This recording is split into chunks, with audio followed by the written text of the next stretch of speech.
guys.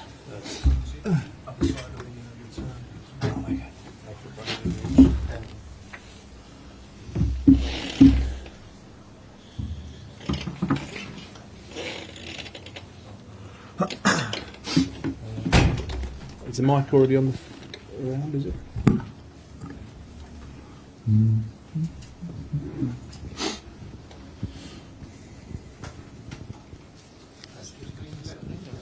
Yeah. Okay. We keep one on this side. On the guys on this side want to start with one, and then so that can be passed around that side, and then the other mic goes over. Start with Gary. Lucas, hello. Thanks for your time. You can see by the number of cameras here, it's a big game. Daunting prospect. Leverkusen, 42-game unbeaten run. Do you guys believe that you've got what it takes to beat them by 2-0, 3-0 even?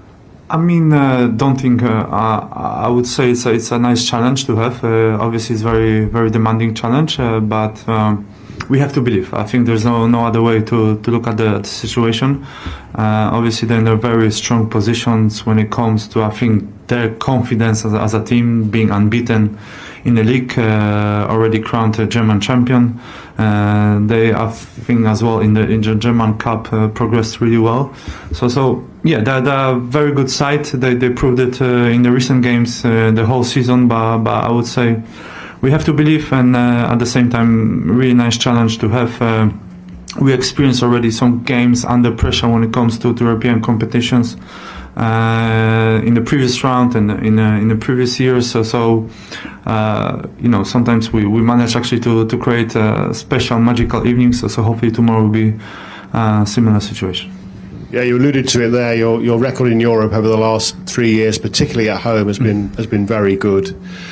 But is this the toughest challenge of your European campaigns so far? It's a challenge. It's a really nice challenge to have. I think when you play games against teams like Leverkusen, who are in a really good moment, who are champions of the country already, I think it's a nice challenge to have. And as a player, as a team, as a club, I think we just love to actually be in that position in the quarterfinals of the European competition, playing against really strong sides. So I think really nice challenge to have. Obviously, no Paquetá suspended, no Emerson suspended. So how encouraging was it to see Jared out there training today? And do you think he'll be able to start? Obviously, I was pleased, and I believe all the teammates were pleased to see Jared out there on the pitch training with us. I think it always. It's almost the same situation with almost every single player that we have. We want to have as big group as we can because we have really good players within the team, within the squad. So Jad is obviously a very important player to us, but see how it goes tomorrow. But hopefully he'll be able to help us as well. Lucas, happy birthday for tomorrow first. Thank you. I remember seeing you play in Europe with Arsenal in 2010, so 14 years ago. Do you believe that you've got more European nights ahead of you, one way or another, beyond tomorrow night? Yeah, I believe so. Yeah, I believe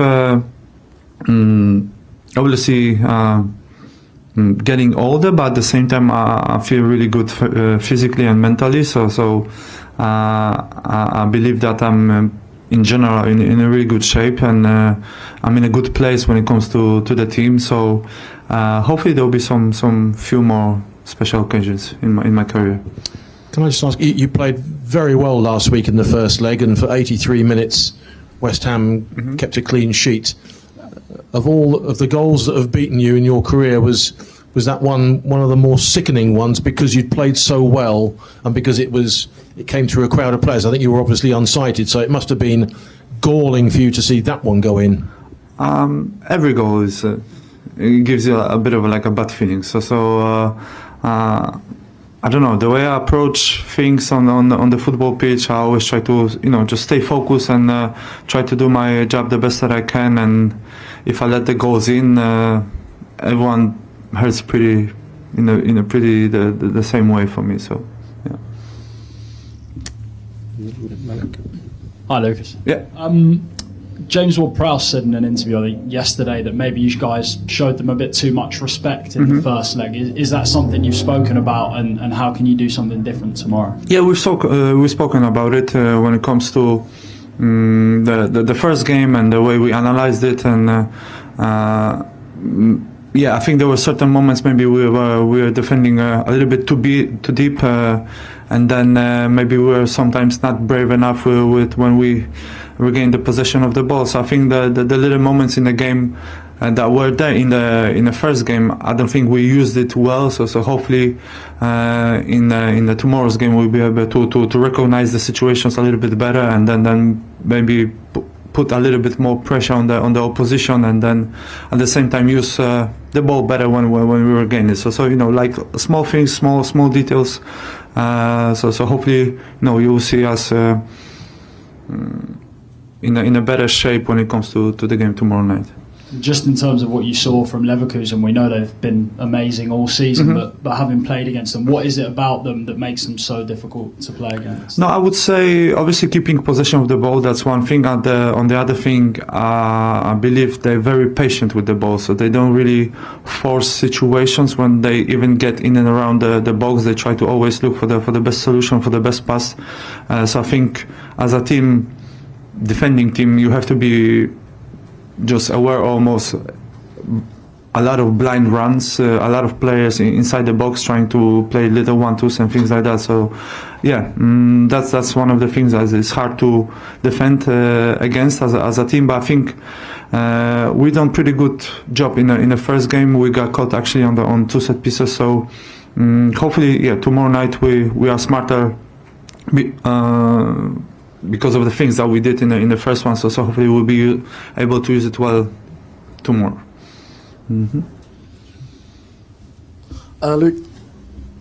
Lucas, just on Jared, you've been a teammate for a long time now. How impressed have you been with the progress he's made this season? No, I mean, since he joined us, really, I think just every single game, every single season has been like getting better and better. So it's great to see his progress, his development. He became a really important part of the team of the football club. You know, he's been called up a few times now with the England team as well. So it's nice to see progress of the player that joined us from the championship and just basically develop every single game, every single season. So I think it's a I wouldn't say like great achievement because he's still got a long career ahead of him, but just the way he is, like, so grounded, focused on the work and things like that. So I think it's great to see that, you know, he's being rewarded with the performances that he delivers every single game. Ahead of comebacks, ahead of tomorrow night, I want to take your mind back to lockdown when it's against Tottenham, and West Ham scored 3 goals in the last 10 minutes. Yeah. It's a historic game, of course. Yeah. Does a match like that give you confidence ahead of tomorrow? No, I think the confidence that we can take from is basically experiences that we've had as a group, as a team in the recent years. Because like I said before, there were games when we were like down and we had to come back. That game is one of the best examples as well, where I don't think it ever actually happened in the Premier League for the team to be 3-0 down and then score within, 15 or 10 minutes to be able to throw the game. So yeah, we experienced some great moments as a team in the recent history. So hopefully that experience will help us, prepare mentally in a good way for tomorrow's game. Okay. Lucas, you were just speaking about the fact that it's been discussed about showing too much respect and how things need to change from last week. Antonio showed a few times last week that you can cause them problems going forward. Is there a feeling that it needs to be full on the front foot early on to try and get back in, or is that a dangerous way to No, I think the game plan has to be smart. You cannot, go too crazy from the very first minute. They're really, good team, strong team, dangerous team. So you have to, be smart about the right moments,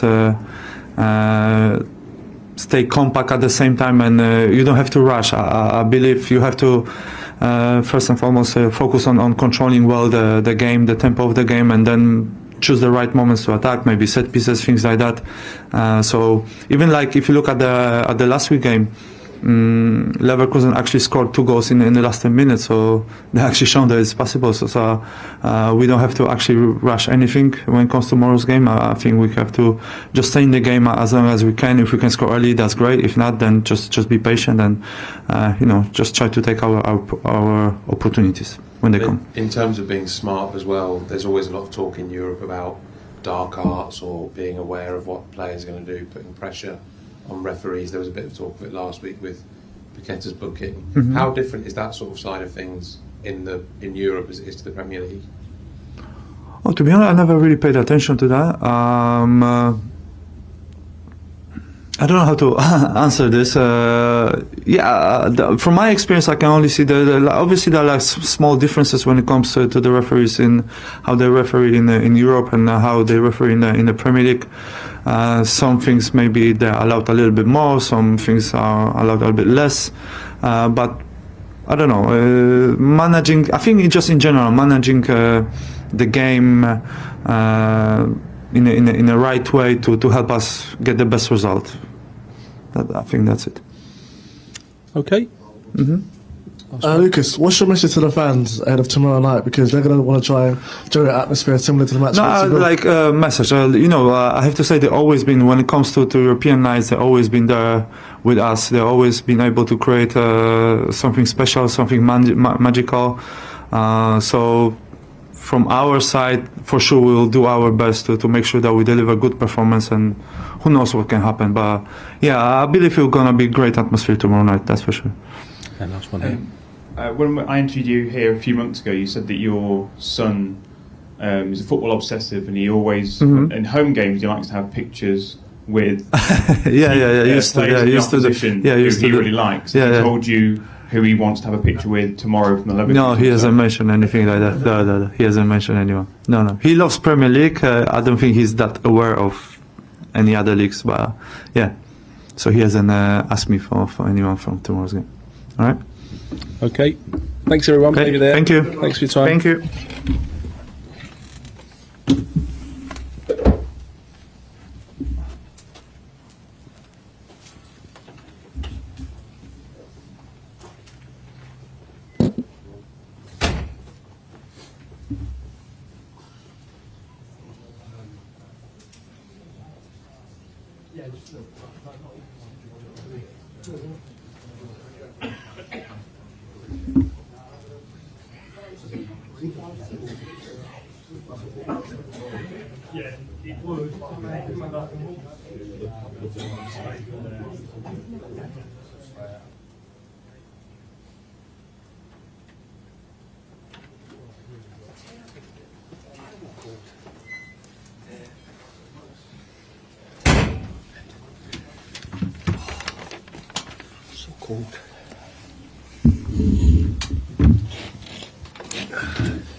Okay, guys. So it's obviously open to everyone. Dan's got the mic, so we'll start with Gary first, and then we'll go to Mike. But Gary, if you want to get us off and underway. Hello, David. Thanks for your time. Hi there. Great to see Jared out there training. I assume he did the whole training session. Can we expect to see him involved tomorrow night? No, it was great to see Jared out there. It's the first time we've had him back out. Not sure yet. Not sure. We had Calvin out today as well. I'm not sure about him either. Alfonso, I've had him out as well, but I'm not sure about him either. So they'll all be pretty late calls tomorrow. The fact that Jared is obviously an extremely important player for you, and this is an extremely big game, perhaps the biggest game so far in your season, would that be a factor in your thinking about whether to risk him if he was borderline or not? Well, we'd never risk any players if I thought they were had a chance of injury or it wasn't right. I think players' welfare is always the most important thing. But I think the answer generally, you always want your best players back in. Obviously, I want goal scorers back in as well, and Jared's been that for us this season. And am I right there? Is this the biggest and toughest game potentially of your season so far? Well, normally comes the end of the season where the biggest games come. because if you're playing big games at the end of the season, it's been that you've been relatively successful because you've got to play good teams or other teams who have done the same thing. So yes, it was a huge game for us against Leverkusen last week, and we'll get another big game on Thursday evening. But what you love about football, if you're involved in football nights like this, and the London Stadium under floodlights as well. Yeah, I think I think when you're getting words like quarterfinals and semi-finals, etc., it's exciting. Obviously, the finals what you want to get to and win it. But I think you've got to go through all the process to get there. We have to go through the process, and it'll be a difficult game, but something which we've got belief that we can find a way to try and make it. Mike? David, what's the best comeback that you've presided over as a manager? We were talking to Lucas earlier on about that Tottenham game. Yeah, that would be. I'm glad you mentioned it because I might not have thought any other than that. Yeah, that game, that was an incredible comeback that night. I just remember Lanzini's goal in the last minute, really. So it's difficult to remember, great comebacks. There's been a few in my career, but thinking off the top of my head just now, I can't quite get one. It's a strange world where you win one of only 5 trophies in West Ham's entire history, where you finish 6th and 7th in the Premier League, where you get to a semi-final one season, win a trophy the next season, get to a quarter-final in Europe this year, and you're perceived in some quarters as being under pressure. Do you feel under pressure? Not at all. But as a manager, you have to accept it. Your job is like that. So I'm really enjoying my job. It's been really good. The season so far has been great. We've had lots of ups, some downs as well, but in the main it's been really positive. Shane? Hi David. Just on that Tottenham game, does that give you a lot of belief for tomorrow? Because I was looking back on the stats. It was actually 3-0 to Tottenham with 10 minutes to go. Was it? Yeah. Yeah. Well, I said to somebody earlier that you have to say we went to Leverkusen and it got to 83rd minute. Before they scored the first goal. It might take us that long before we can do it, but we have to have that patience and that level of trying to find a way of winning the game, or certainly getting ourselves back a couple of goals in front before the end of 90 minutes. So we'll try and do it. We'll do everything we can to do it, but also we'll need to be careful, mindful how we do it, not overexpose, but do a good job. We've done a good job at Leverkusen for long periods, but obviously we couldn't quite see it through. Obviously you'll be out without Emerson, Paqueta, maybe Bowen, touching guard you just mentioned. Against Seville, it was Yarmolenko who was the unlikely hero. Is that your message to the team? One of you could be a hero today. Yeah, it's a really good point, because I think it is, and I think the European games quite often, substitutes make the difference, or somebody scores a goal which can change the game completely. I think Pablo might have come on as a substitute in Alkmaar last year, and Pablo Fornals came on and scored the goal which got us sort of safe in getting to the final last year. So I think it can happen, and you never know who that could be. Okay. David, you would have seen the images and video of Leverkusen celebrating from the weekend. Any sort of hopes from your side that they might have overindulged a tiny bit? The truth is, I didn't see anything from I'd read that they'd won the league and whatnot, and they won the game convincingly, but I've not seen anything other than what I read, actually, and rightly so. Why would you not celebrate? To be the champions, you should celebrate, you should enjoy it, because the moments go very quickly. Hope they've been drinking those big giant glasses of beer that size when they get in Germany. A couple of hangovers still lingering. Mike mentioned it in terms of the success you've had, and still there being some pressure around, and there's obviously a decision to be made at some point over your contract, whether it gets signed. Do you think tomorrow night has a significant bearing on that? No, I don't think so at all. Well, unless not got a bearing on my decision. Let's be fair. It wasn't too long that we were talking about trying to avoid relegation. John? James Ward-Prowse said that he maybe showed them a bit too much respect in the first leg, and Lucas has been saying need a bit more bravery, but the stage is set for all that, I assume. to be a different sort of West Ham? I think that I still believe that you're playing against one of the best teams in Europe at this moment in time. If certainly a team which are going to be in the Champions League next year look as if they would be quite comfortable in that company. When you look at the way Dortmund have performed last night and Bayern Munich are performing at the moment, and this team are above them in the league. So I think we should give them respect, and we'll try and do our best tomorrow night to not to give them too much. But ultimately, I think they deserve the respect because of the results. Do you disagree with what was said then? Do you think that's an unfair? With what? With too much. That West Ham did give them too much respect. No, I think we respect every team, but I think it would be hard not to respect a team who's 15 or 16 points clear in the Bundesliga. Better than Bayern Munich. It's quite a yardstick, isn't it? Well, it's a thing. Bayern Munich are normal. The German. So not much more than we do, but probably most years Bayern Munich and maybe Dortmund have been favourites over the years. So they've done a brilliant job, Leverkusen, to overtake them. So it could be another cagey game. I mean, obviously the first goal is extremely important. Yeah, you never know in football how the games are going to go. Obviously we have to do a really good job on them if we can. We've done a good job in the first game, not quite enough. And it's the thing when you play the big teams, you play Arsenals or Man Cities of this world, you have to find ways of trying to get results. And we tried very hard last week, we came close, and we'll try again this week. Malik? Just to go back to Jared, obviously, anytime you haven't got your top scorer, it's a blow, and anytime you've got him, it's a boost. But given you're also missing Lukasz, if you do have him tomorrow, how much of a difference does that make in terms of how you can set the team up, what you can go and try and do to hurt Leverkusen?